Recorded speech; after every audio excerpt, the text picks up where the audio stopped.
I do want to talk about now what a potential release of Evan looks like. Because we saw earlier this year, I know she's not a journalist, but WNBA star Britany Griner was involved in a prisoner swap with the arms dealer nicknamed the Merchant of Death.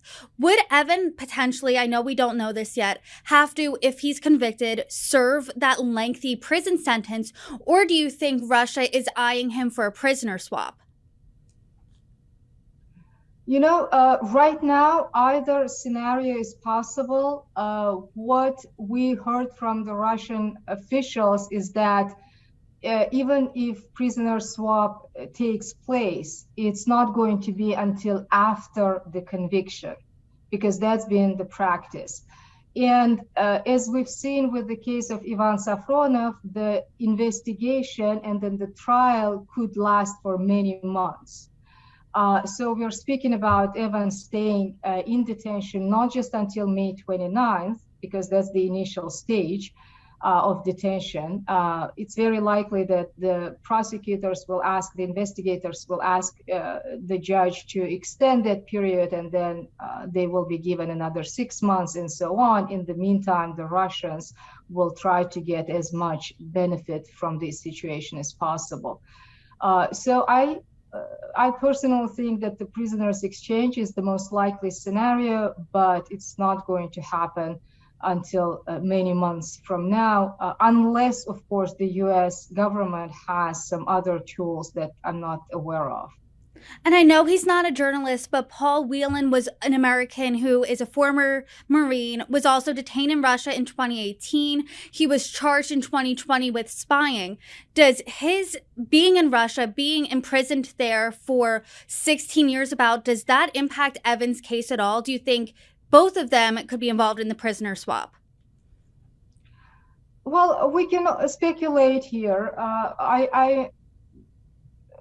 As far as I know, for example, when the U.S. was negotiating the prisoner exchange of Griner for Victor Bout,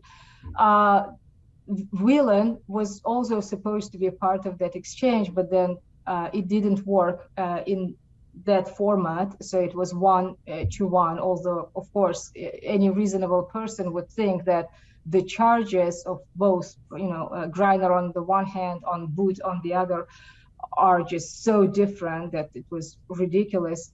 But in this case, I think the United States authorities will consider different options. Also, I think what is important here is that a person who may eventually be swapped for Evan Gershkovich may not necessarily be from the United States, or they may be detained in the future.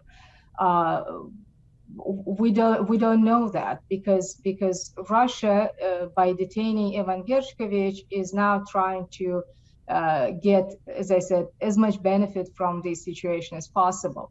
It was very interesting to watch some Russian State Duma members to discuss Evan Gershkovich's case, and they were throwing names of people for whom they can exchange Evan, and former President Donald Trump was one of the names. Julian Assange was another name. So it sounded ridiculous last week when I heard it. On the other hand, I know that State Duma and some deputies, some members of it, often serve as a testing field for different ideas, and many months later, those ideas in some cases materialized, although at the initial stage they sounded very ridiculous. And obviously, we at CPJ are going to continue monitoring the situation and trying to help Evan and his family and his colleagues as much as possible.